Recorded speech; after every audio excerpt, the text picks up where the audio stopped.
Hey guys, I'm Ismail Sheikh. Today we are going to learn how to use head and tail command in Linux.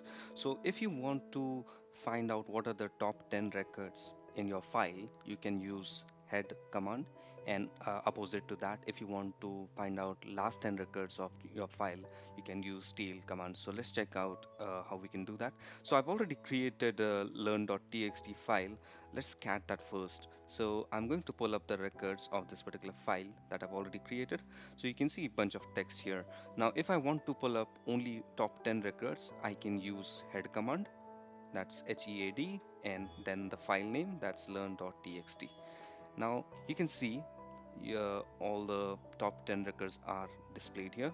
Now if similarly, if I want to pull up last 10 records, you can use tail and then the file name, and you can see the last 10 records from the file.